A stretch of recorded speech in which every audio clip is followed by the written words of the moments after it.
नमस्कार, आप देख रहे हैं न्यूज 18 राजस्थान। आपके साथ मैं हूं अभिषेक। मरुधरा की नजर टिकी है 23 फरवरी को पेश होने वाले राजस्थान के 2022-23 के बजट पर। कई मायनों में ऐतिहासिक होने वाले इस बजट में किसको क्या मिलेगा, इस पर से पर्दा उठने में कुछ घंटे बाकी बचे हैं। लेकिन बजट को अंतिम रूप देने के बाद सीएम के ट्वीट से लोगों की उम्मीदें और बढ़ गई हैं। पेश होने को तैयार बजट 2022।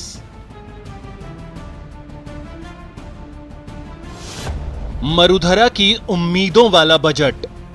मैं गारंटी से कह रहा हूं, कल जो बजट मुख्यमंत्री अशोक गहलोत जी लेकर आएंगे, बजट बिल्कुल जादू वाला होगा। जादू की छड़ी चलेगी, आप देख लेना। लोगों के चेहरे पर हंसी होगी, आंखों में चमक होगी। बजट से किसानों को बड़ी उम्मीद। खुशी की बात तो ये है कि किसी भी प्रदेश का ये पहला बजट होगा जिसमें किसान बजट अलग से आएगा। तो ये मैं माननीय मुख्यमंत्री जी को प्रदेश के और देश के सभी किसानों की तरफ से माननीय मुख्यमंत्री जी का बहुत बहुत साधुवाद और धन्यवाद देता हूं। साल 2022-23 के बजट को अंतिम रूप देने के साथ ही बजट को लेकर कयासों का दौर भी अंतिम पड़ाव पर पहुंच चुका है। विपक्ष के आरोपों के इतर इस बजट को हर वर्ग का ख्याल रखने वाला बजट माना जा रहा है।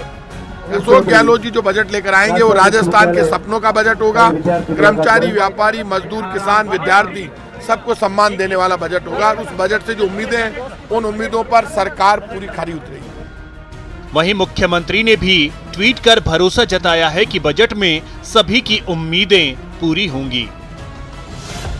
मुझे आशा है कि यह बजट प्रदेशवासियों की आकांक्षाओं तथा उम्मीदों पर खरा उतरेगा। प्रदेश के इतिहास में पहली बार किसानों के लिए अलग से कृषि बजट पेश किया जाएगा। मुझे आशा ही नहीं, पूर्ण विश्वास है कि हम किसान, मजदूर, युवा, महिलाओं, कर्मचारियों, विद्यार्थियों एवं आमजन सहित सभी वर्गों की उम्मीदों पर खरा उतरेंगे। गहलोत की गठरी से क्या निकलने वाला है, इसे लेकर सभी की उत्सुकता है। हर वर्ग की अपनी अपनी उम्मीदें और अपनी अपनी अपेक्षाएं हैं। माना जा रहा है कि इस बार के बजट में मिशन 2023 की छाप नजर आएगी और ये लोक कल्याणकारी होगा। लोक कल्याणकारी बजट आएगा। निश्चित तौर पर सीएम साहब ने, मुख्यमंत्री महोदय ने सबसे बातचीत करी, हर वर्ग से, हम लोग हैं जो जनप्रतिनिधि उनसे, और हर स्तर पे उन्होंने चाहा है कि एक अच्छा बजट दिया जाए ताकि गरीब जनता को, आम जनता को राहत मिल सके। इस और उनका प्रयास रहेगा। इस बार का बजट किसान केंद्रित हो सकता है। कृषि के लिए अलग से आ रहे बजट में किसानों के लिए बड़े प्रावधान किए जा सकते हैं। खास तौर से कमर्शियल बैंकों से कर्ज लेने वाले किसानों को राहत देने के लिए बड़ी घोषणा की जा सकती है। हर वर्ग के साथ ही प्रदेश के हर क्षेत्र के लिए भी इस बजट में खास घोषणाएं होने की उम्मीद है। बजट में सामाजिक सुरक्षा योजनाओं का दायरा बढ़ाया जा सकता है। वहीं कर्मचारी वर्ग को खुश करने की कवायद भी बजट में नजर आ सकती है। उनका विशेष, जैसे 100 करोड़ का एक बजट उन्होंने अलग से रखा था किसानों के लिए और महिलाओं के लिए 100 करोड़ का, तो उनका विशेष फोकस ये रहेगा कि किसानों को, आम जनताओं को, महिलाओं को और युवाओं को इसके अंदर तवज्जो मिले। खेलों के लिए तो मैं इतना कहना चाहता हूँ कि अभी तक 3 सालों में खेल विभाग ने जो भी मांगा है वो सब कुछ मुख्यमंत्री जी ने दिया है। तो कल भी एक अनोखा बजट होने वाला है खेल विभाग के लिए, युवा बोर्ड के लिए, स्किल डेवलपमेंट के लिए, विशेषकर किसानों के लिए बहुत तगड़ा बजट होगा। कोरोना काल के बीच पेश किए गए पिछले बजट से सीएम गहलोत ने लोगों के बीच काफी उम्मीदें जगाई हैं। इस कार्यकाल के चौथे बजट में क्या लोगों की उम्मीदें पूरी होंगी, इसके लिए बुधवार सुबह 11 बजे तक का इंतजार करना होगा। महेश दाधीच के साथ Dinesh Sharma, news 18 network, Jaipur. PCC chief Govind Singh Dotasra ने कहा है कि प्रदेश का कल पेश होने वाला बजट ऐतिहासिक होगा।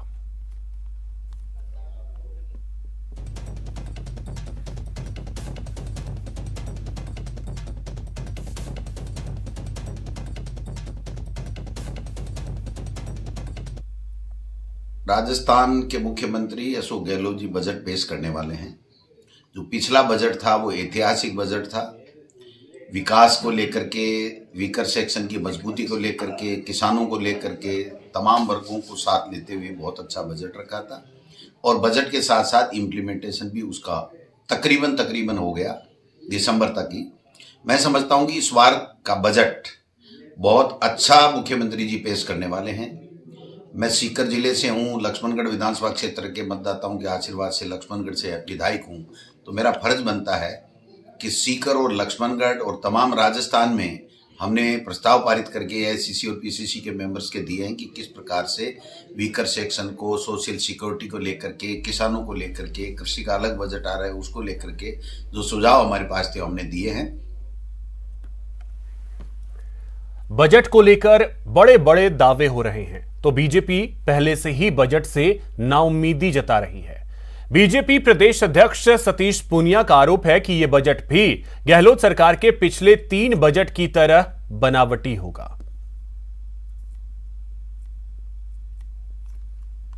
जी रटी रटाई बात करते हैं। पिछले 3 बजट का, 3 अभिभाषण का अनुभव अच्छा नहीं है।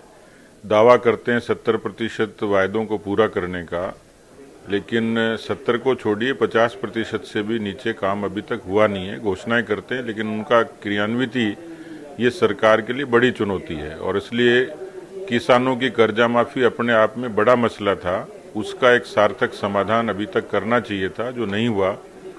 बेरोजगारी लगातार बढ़ रही है, कानून व्यवस्था को दुरुस्त करने का काम अभी तक हुआ नहीं है। भ्रष्टाचार पर जीरो टॉलरेंस की बात करने वाली सरकार खुद ही भ्रष्टाचार में घिरी हुई है। इस बजट से चुनावी तरीके से तो होगा ही, लेकिन अपेक्षा नहीं है उनसे कि वो बहुत, जैसे मैंने अपने पहले भी कहा है कि राजस्थान के हर तबके को राहत मिले और उसकी क्रियान्विति हो जाए, इसकी संभावना कम दिखती है। बजट से पूरे प्रदेश को उम्मीद है। रोडवेज कर्मियों को लेकर बजट के पिटारे में क्या निकलने वाला है, इन मुद्दों पर परिवहन मंत्री बृजेंद्र ओला से खास बात की हमारे संवाददाता आसिफ खान ने।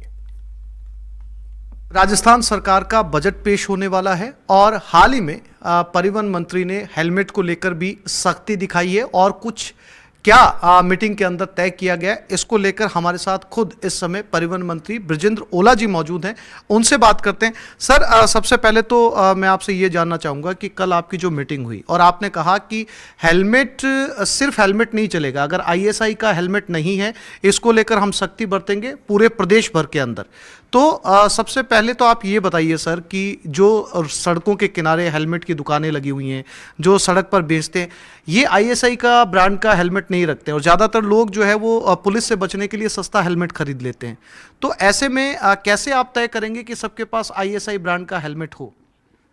हम सबसे पहले तो इसमें ये एक जागरूकता के लिए अभियान चलाएंगे पब्लिक को, और हेलमेट विक्रेता हैं उनको भी हम ये समय दे रहे हैं कि वो स्टैंडर्ड आईएसआई मार्क का हेलमेट ही रखें। और इसमें हम पुलिस का भी सहयोग ले रहे हैं, हमारे यातायात पुलिस इसमें जुड़ी हुई है, उनको भी एक्ट में शक्तियाँ हैं, तो वो भी इस बारे में जांच कर रहे हैं और जागरूकता इसमें सबसे बड़ी बात है। आज रोड सेफ्टी को लेकर बैठक में क्या कुछ तय किया गया सर? हमारे 13-14 ट्रैक हैं जो ऑटोमेटेड ट्रैक हैं लाइसेंस बनाने के लिए। उसमें मुख्य बात यही रही है हमारी कि उनका काम ठीक से और ह्यूमन इंटरवेंशन उनमें कम से कम रहे। उम्मीद रख सकते हैं। साथ ही साथ जो हेलमेट की सख्ती का आदेश परिवहन मंत्रालय ने निकाला था, उसमें इनका कहना है कि पहले जागरूकता अभियान चलाया जाएगा, चाहे वो मीडिया के माध्यम से हो, सोशल मीडिया के माध्यम से, उसके बाद में जो है वो सख्ती का नंबर आएगा। कैमरामैन बलबीर सिंह के साथ आसिफ खान, न्यूज़ 18 जयपुर। आज जनजाति विकास मंत्री अर्जुन बामनिया दौसा पहुंचे। इस दौरान मंत्री अर्जुन बामनिया ने बजट को लेकर यह कहा कि यह बजट ऐतिहासिक होगा और किसानों के हित में रहेगा। साथ ही कहा कि पिछले 3 सालों का बजट भी ऐतिहासिक रहा है। उन्होंने कहा कि कोरोना महामारी के बीच सीएम अशोक गहलोत ने बेहतरीन बजट पेश किया और इस साल भी बजट ऐतिहासिक होगा, जिसमें जनजाति वर्ग का विशेष ध्यान रखा जाएगा।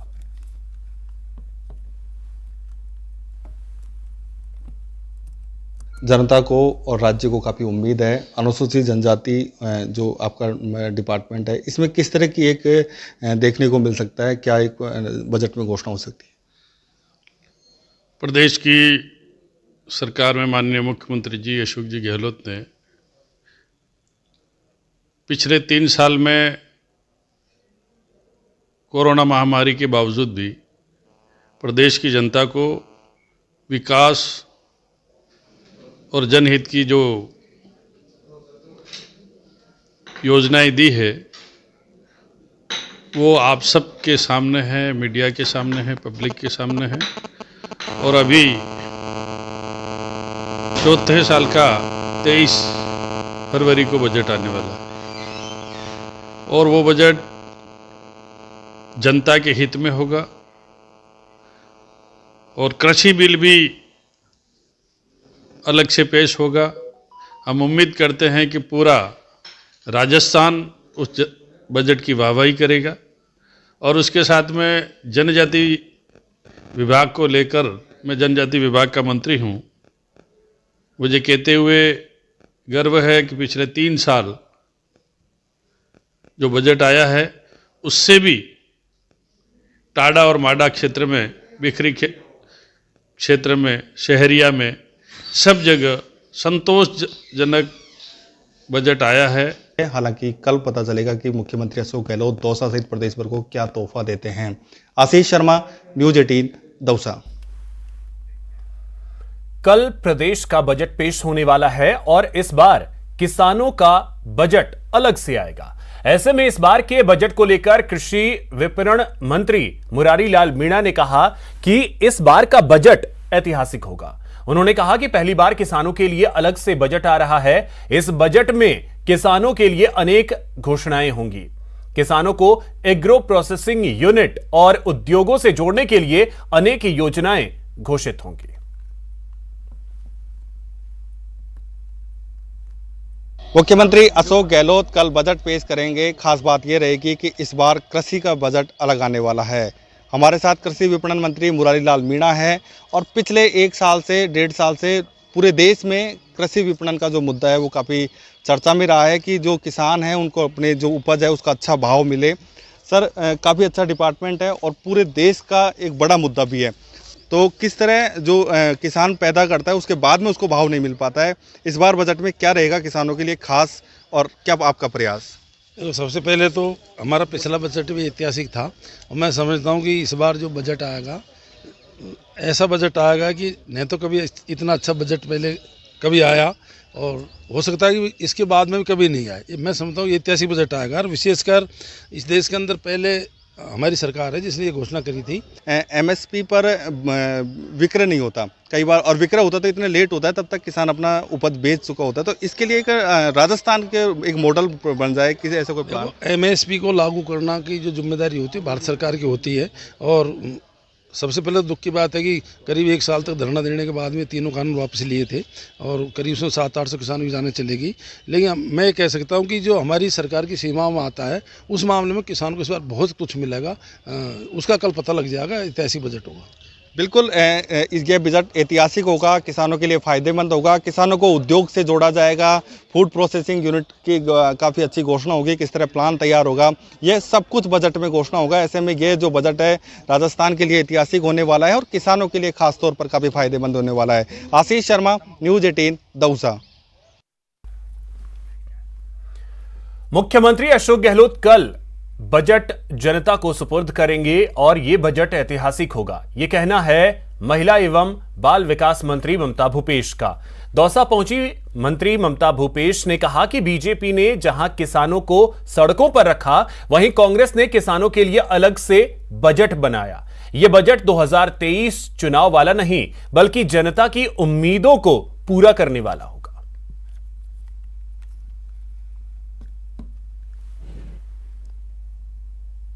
हमारे साथ महिला एवं बाल विकास मंत्री ममता भूपेश है। मैडम, प्रदेश की जनता टकटकी लगाई हुई देखी हुई है क्योंकि चौथा बजट आने वाला है। कैसा बजट रहेगा और किस तरह की उम्मीदें पूरी होंगी? देखिए, पिछला बजट भी ऐतिहासिक बजट था। लोगों ने उम्मीद नहीं की थी कि गहलोत सरकार इस तरह का बजट देगी। विपरीत परिस्थितियों में कोरोना काल चल रहा था, उसके बावजूद भी पिछला बजट ऐतिहासिक रहा और हमें उम्मीद है पूरा मुख्यमंत्री जी के मैनेजमेंट पे कि आने वाला बजट भी अपने आप में ऐतिहासिक रहेगा। पूरा गर्मजोशी के साथ बजट दिया जाएगा, राजस्थान की जनता को समर्पित किया जाएगा।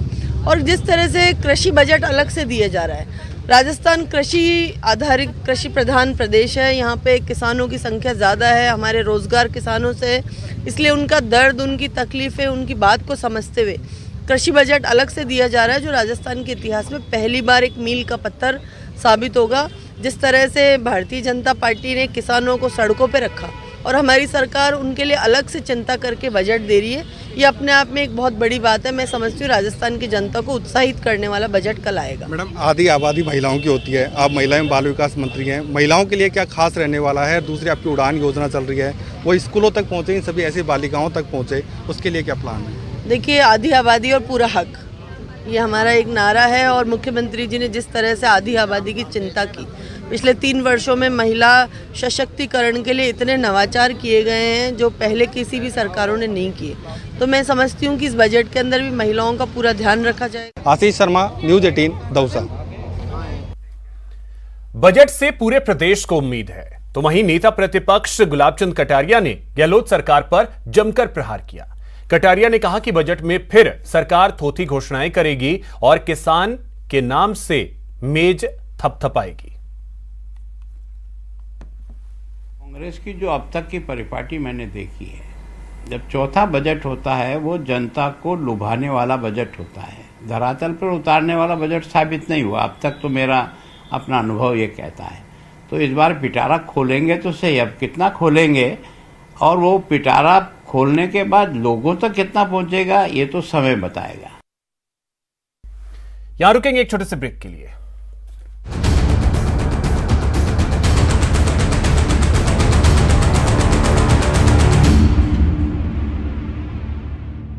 भर्ती, रीट लीक्स, गड़बड़ झाला। अरे सरकार, बेरोजगारों को रोजगार मिलेगा क्या? महंगाई की मार, किचन बेहाल, क्या पकाएं और क्या खाएं? हमारी भी सुध कोई लेगा क्या? हमारे लिए अलग से बजट, इस बार खाद और कर्ज का संकट दूर होगा क्या? मैं तो पहले ही मर यहाँ, इन बजट मायने कुछ होवेला क्या? बिजली का करंट जोरदार है भैया, जेब को थोड़ी राहत मिलेगी क्या? राजस्थान का बजट, आपका बजट, सबसे तेज, सबसे सटीक। देखिए आपनो बजट 2022। इस न्यूज हेडलाइंस के प्रायोजक पेट सफा आयुर्वेदिक जूस। पेट सफा, हर रोग दफा।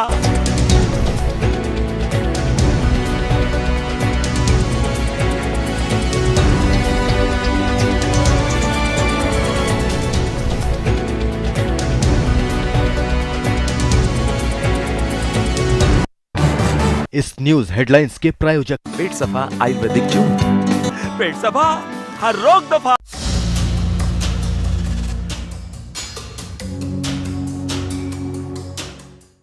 धमाके की खबर आई, ले डूबेगी लड़ाई, बढ़ेगी महंगाई, गरीब देशों पर आफत आई। कोरोना ने किया सुस्त, युद्ध करेगा पस्त, जंग से अर्थव्यवस्था तंग।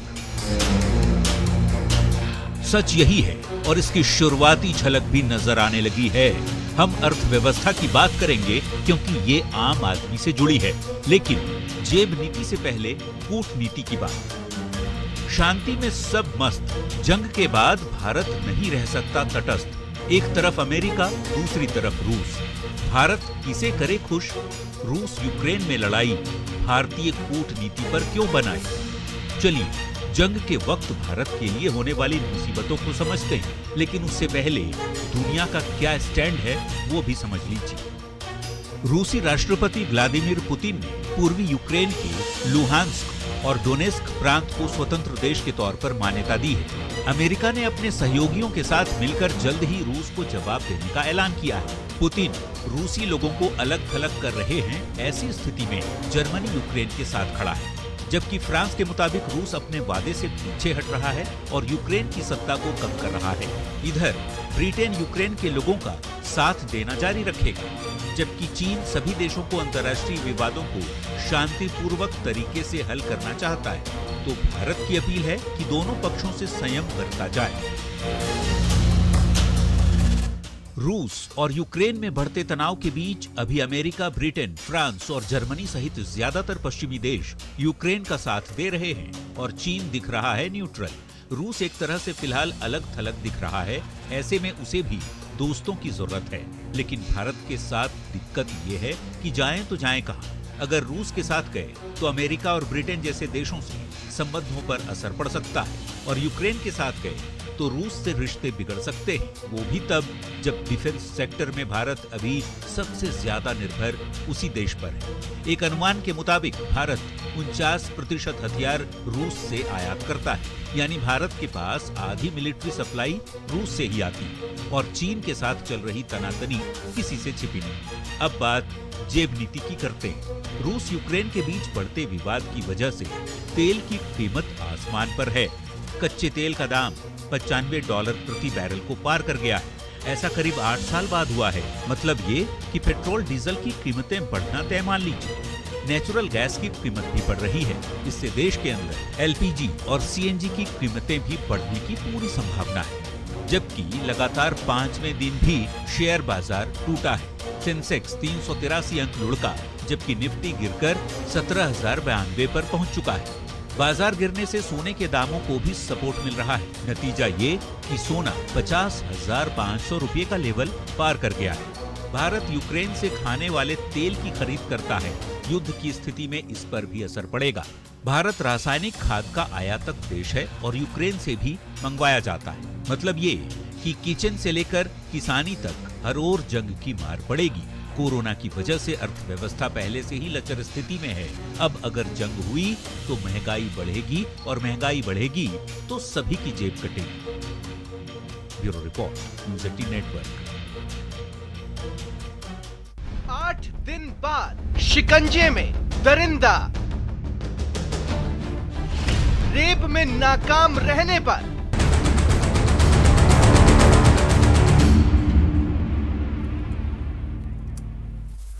ब्रेक के बाद आपका स्वागत है। रूस और यूक्रेन में युद्ध जैसे हालात बने हुए हैं। इस बीच मुख्यमंत्री अशोक गहलोत ने यूक्रेन में पढ़ रहे राजस्थानी छात्रों को लेकर चिंता जाहिर की।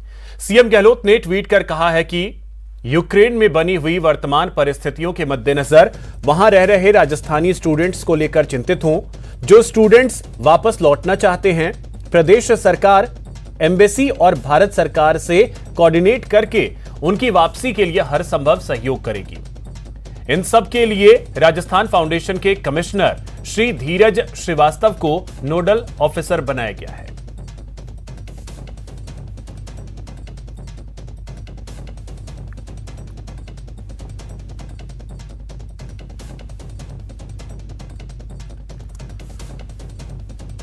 तो यूक्रेन से प्रवासी राजस्थानियों की वापसी की कवायद चल रही है। यूक्रेन में तनावपूर्ण स्थिति बनी हुई है। राज्य सरकार ने सुरक्षित घर वापसी की कवायद शुरू कर दी है। प्रवासियों की हर संभव मदद करने की कोशिश राज्य सरकार कर रही है। और आपको बता दें कि मुख्यमंत्री लगातार इसमें प्रयासरत हैं और एक हेल्पलाइन नंबर जो है वो जारी किया गया है। 0141-222-9091 और 222-9111 इस पर संपर्क किया जा सकता है। इसके अलावा ईमेल भी एक जारी किया गया है। rajfound.raj@nic.in पर संपर्क किया जा सकता है मेल के जरिए। एक मोबाइल नंबर भी जारी किया गया है। मोबाइल नंबर है 083060009838। इस मोबाइल नंबर पर भी संपर्क किया जा सकता है। इसके अलावा मेल आईडी जो है वो भी जारी किया गया है। मेल भी किया जा सकता है rajfound.raj@nic.in पर। फिलहाल इतना ही। नमस्कार।